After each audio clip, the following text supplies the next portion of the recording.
들릴라가 삼손에게 이르되 당신의 마음이 내게 있지 아니하면서 당신이 어찌 나를 사랑한다 하느냐.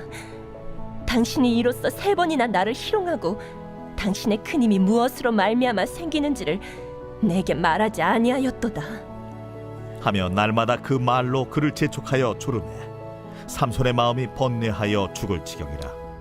삼손이 진심을 드러내어 그에게 이르되 내 머리 위에는 삭도를 대지 아니하였나니 이는 내가 모태에서부터 하나님의 나실인이 되었음이라.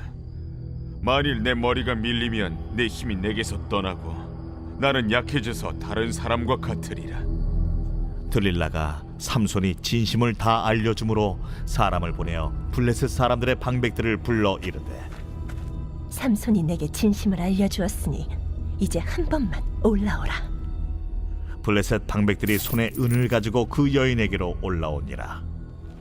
들릴라가 삼손에게 자기 무릎을 베고 자게 하고 사람을 불러 그의 머리털 7가닥을 밀고 괴롭게 하여 본즉 그의 힘이 없어졌더라. 들릴라가 이르되 삼손이여, 블레셋 사람이 당신에게 들이닥쳤느니라. 삼손이 잠을 깨며 이르기를 내가 전과 같이 나가서 몸을 떨치리라 하였으나 여호와께서 이미 자기를 떠나신 줄을 깨닫지 못하였더라. 블레셋 사람들이 그를 붙잡아 그의 눈을 빼고 끌고 가사에 내려가 놋줄로 매고 그에게 옥에서 맷돌을 돌리게 하였더라. 그의 머리털이 밀린 후에 다시 자라기 시작하니라.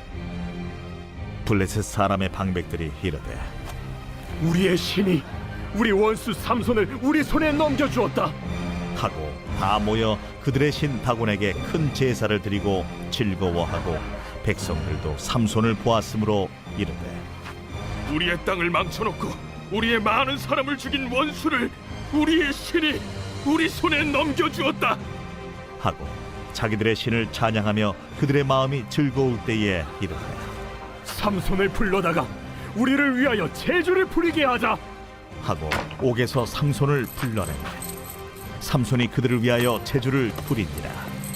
그들이 삼손을 두 기둥 사이에 세웠더니 삼손이 자기 손을 붙든 소년에게 이르되 나에게 이 집을 버틴 기둥을 찾아 그것을 의지하게 하라. 그 집에는 남녀가 가득하니 블레셋 모든 방백들도 거기에 있고 지붕에 있는 남녀도 3,000명가량이라. 다 삼손이 제주 부리는 것을 보더라. 삼손이 여호와께 부르짖어 이르되 주 여호와여 구하옵나니 나를 생각하옵소서. 하나님이여 구하옵나니 이번만 나를 강하게 하사 나의 두 눈을 뺀 블레셋 사람에게 원수를 단번에 갚게 하옵소서. 삼손이 집을 버틴 두 기둥 가운데 하나는 왼손으로 하나는 오른손으로 끼어 의지하고 삼손이 이르되 블레셋 사람과 함께 죽기를 원하노라.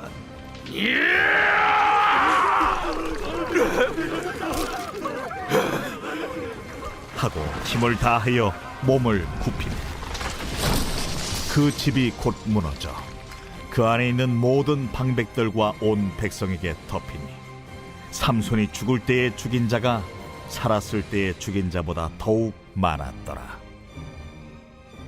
그의 형제와 아버지의 온 집이 다 내려가서 그의 시체를 가지고 올라가서 소라와 에스다올 사이 그의 아버지 마노아의 장지에 장사하니라. 삼손이 이스라엘의 사사로 20년 동안 지냈더라. 할렐루야. 오늘 하나님의 말씀은 사사기 16장 15절부터 31절까지 말씀입니다. 오늘 말씀의 제목은 아직 끝나지 않았습니다 입니다. 러시아의 대문호이죠. 도스토예프스키는 1821년 모스크바에서 태어났습니다. 그의 부친은 전직 육군 군의관으로요 빈민병원에서 일했고 이에 가족들은 병원 건물에 이렇게 부속되어 있는 좁은 사택에서 살아야만 했죠. 그런데 난폭한 데다가 알코올 중독자였던 그의 아버지였다고 해요. 그의 아버지가 돈을 좀 벌게 되니까 툴라라는 지방에 작은 농장을 구입하게 됩니다. 이제 조금 살림이 편 거지요. 그런데 앞서 말씀드린 대로 난폭한 알코올 중독자였던 그의 아버지는요, 농노들을 너무 심하게 다루게 됐고, 도스토옙스키가 16살 나던 해 그의 부친은 결국 도스토옙스키가 보는 앞에서 농노들의 삽장에 의해 살해되고 말았습니다. 이 충격적인 사건으로 인해서 도스토옙스키는 간질병을 앓게 되었죠. 그리고 이 병은 일생 동안 도스토옙스키를 괴롭힙니다. 평생 장애를 갖게 된 거예요. 그리고 그가 28살 나던 해에 그는 잘못된 정치단체의 일원으로 체포되어서 반역죄의 판결을 받고 슬픈 사형수로 전락하고 맙니다. 짜르, 즉 러시아의 황제를 비판하는 그런 정치단체에 가입했다 걸린 거죠.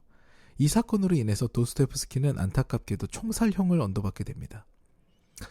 그리고 도스토옙스키를 비롯한 많은 사형수를 실은 열차는 사형을 집행하기 위해서 시베리아의 움츠크라는 곳으로 이제 가는 도중이에요. 그리고 잠시 토볼스크라는 이름의 시골역에 멈추었습니다.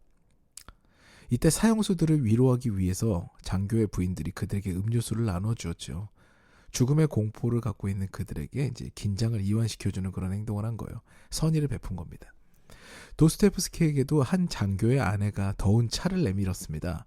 근데 그는 눈앞에 다가온 공포 때문에 그걸 거절합니다. 어차피 죽을 건데 저걸 마셔서 뭐하나 생각한 거죠. 그러자 장교의 아내는 가슴속에서 작은 책 한 권을 꺼내서 그의 손에 강제로 쥐어주게 됩니다. 막 쥐어준 거죠. 이 책은 그리고 작은 신학 성경이었다고 합니다. 움츠크의 감옥 속에서 죽음을 기다리며 시간을 보낸 도스토옙스키는 이 신학 성경을 이제 뭐 시간도 없고 이제 죽기 직전인데 이거라도 읽어야겠다 하는 심정으로 읽게 되죠. 그리고 그는 소망의 빛을 맛보게 됩니다. 그래서 그는 형 미하엘에게 이제 그 감동을 실어서 이런 편지를 보내게 됩니다. 형, 난 다시 태어나 최고에 이를 겁니다. 사형수에게 이런 삶의 소망이 가당키나 한가요? 그런데 그에게 기적이 일어납니다. 그가 옥중에서 성경을 읽으며 자란 그런 소망의 신앙대로 하나님께서는 그의 인생에 놀라운 기적을 주셨죠. 바로 총살형 2분 전에, 불과 2분 전입니다. 그때 황제의 특별 사면령이 내려진 것이지요. 이에 도스토옙스키는 기적적으로 살아났으며 그는 죄와 벌, 까라바조프의 형제들 등 주옥같은 작품을 남기면서 세계 최고의 작가로 거듭나게 됩니다.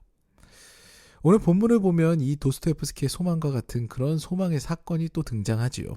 바로 삼손의 최후에 일어난 기적과 같은 일입니다. 결국 삼손은 어제 들릴라의 유혹을 계속 받고 그 유혹을 이기지 못했잖아요. 그 유혹에 끝내 넘어가게 됩니다.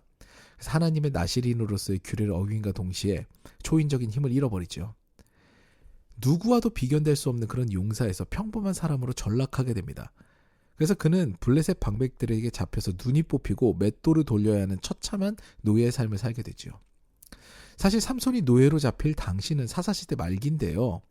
이때는 손 맷돌과 연자 맷돌이 동시에 쓰일 때입니다. 그래서 삼손이 연자 맷돌을 돌렸는지 앉아서 손 맷돌을 돌렸는지 우리는 알 수가 없죠. 근데 오늘 본문에 쓰인 맷돌을 돌리다 해서 돌리다의 히브리어가 사실은 갈다라는 뜻을 갖고 있습니다. 그렇기 때문에 우리는 삼손이 옥에서 손맷돌로 곡식을 가는 것으로 추정할 수 있겠죠. 굉장히 수치스럽게 그렇게 갈았을 것이다 라고 추정할 수 있죠. 하지만 연자맷돌을 돌릴 가능성도 있음을 배제하지는 말아야 됩니다. 이게 이제 역사적 사실이죠. 아무튼 그는 이런 처량한 신세에 빠지게 되는데 여기서 주목할 점이 있습니다. 그의 머리털이 밀린 후에 다시 자라기 시작했다는 것입니다. 이것은 단순히 머리털에 힘이 있어서 무슨 머털도사처럼 힘이 있어서 그의 힘이 다시 돌아온다는 개념이 아닙니다. 그 수모를 겪으며 삼손은 그의 거룩한 마음의 소원을 다시 불러일으키기 시작했다는 거예요. 사사로서의 자신의 책무, 나시린으로서의 사명, 이런 후회스러운 옛날에 쾌락을 쫓았던 삶들, 이런 것들이 다 기억이 나면서요. 다시 거룩한 삶으로의 소원이 마음 가운데 일어났다는 거예요. 이에 하나님께서는 그의 머리가 자람과 동시에 그의 거룩성이 회복됨과 동시에 함께 하실 것을 예정하시게 됩니다. 소망의 끈을 놓지 않는 삼손은 마지막에 하나님께 간구합니다. 자신을 비참하게 만든 그 블레셋 민족의 축제의 장에서 그는 하나님께 부르짖어 마지막 소원을 아뢰죠. 하나님, 저에게 마지막으로 힘을 주십시오. 이 원수 갚을 힘을 주십시오 하는 겁니다. 그의 사사로서 나시린으로서의 사명의 마침점을 찍는 순간입니다. 이 하나님께서는 그의 기도에 응답하십니다. 그리고 그에게 힘을 주시지요. 그는 집을 버티고 있는 2개의 기둥을 무너뜨림으로써 자신이 생전에 죽인 숫자보다 더 많은 숫자를 죽임으로 이스라엘의 원수를 갚고 하나님의 권능을 다곤신 앞에서 보이는 그런 놀라운 역사를 만듭니다. 사랑하는 여러분, 우리는 때론 잘못된 선택을 하고 넘어질 때도 있습니다. 정말 유혹에 우리가 넘어질 때가 있죠. 또 그것이 나를 잠식시켜서 삶이 힘들어지고 죽고 싶을 정도로 부끄럽고 아프고 어려운 상황에 처할 때도 있어요. 그런데 여러분, 우리의 삶에 우리가 마침표를 찍는 끝은 없습니다. 우리의 소망은 하나님께 달려있기 때문에요. 우리는 언제든 소망의 끈을 놓지 않으면 일어설 수 있는 것이죠. 어제 절망 가운데 있었어도요, 오늘 새롭게 소망을 꿈꾸면요, 다시 일어날 수 있는 것이 바로 예수의 사람, 하나님의 사람입니다. 어제 힘드셨나요? 오늘 새벽에 주님을 만나심으로 회복되시기를 축원합니다. 아울러 오늘 새벽에도 잠잠한 기도 가운데 주님을 만나 행복함으로 하루를 시작하시기를 주님의 이름으로 축복합니다. 이제 우리 기도하시겠습니다. 특별하게 한 가지 마음을 나누고자 합니다. 어제부터 성전의 인테리어가 시작되었습니다. 음향팀장님도 다녀왔다 가셨고요. 이제 조금만 더 인내하면 마음껏 예배할 수 있고 마음껏 찬양할 수 있으며 마음껏 부르짖어 기도할 수 있는 그런 하나님의 성전이 세워질 것입니다. 그런데 이 성전이 세워지는 이 과정이 참 중요한 것 같아요. 제가 어제부터 인테리어 사장님과 함께 일을 하는데요. 너무 기쁩니다. 참 기뻐요. 예전에 대형 교회, 갖춰진 교회에서 신앙생활을 하거나 제가 사역을 할 때랑은 느낌이 너무 달라요. 제가 이 하나님의 성전에 정말 벽돌 한 장 쌓는 느낌, 그리고 진짜 나무 하나 깎아서 놓는 느낌, 그런 느낌이에요. 정말 우리 하나님, 우리 아버지 집이구나, 이 집을 내가 만들어가는구나 하는 기분입니다. 저는 그래서 이 행복한 과정을 여러분께 선물로 드리고 싶습니다. 그렇다고 해서 제가 나와서 일하시라고 말씀드리는 거 절대 아니고요. 아무 일도 안 하셔도 좋습니다. 그런데 우리 아버지 집이잖아요. 우리 집입니다. 우리가 만약 가족과 함께 사는 집에 인테리어 과정이 들어갔다면 늘 궁금하고 기대가 되겠죠. 그것과 같이 이 성전을 함께 만들어 갔으면 좋겠습니다. 시간이 되실 때마다 함께 오셔서요, 기둥들에 손을 대고 함께 기도했으면 좋겠고요. 특별하게 오늘부터는 교육관 공사가 진행이 될 텐데요. 우리 아이들이 이곳에서 신앙이 자라기를 원합니다. 이곳에서 믿음의 친구들을 만나기를 원합니다. 행복하기를 원합니다. 라는 그런 축복의 기도도 함께 했으면 좋겠습니다. 그냥 우리 성전 되었으면 좋겠어요. 우리 집이었으면 좋겠어요. 우리 그 마음으로 오늘 새벽에도 주님, 우리 성전입니다. 그리고 우리가 성전입니다.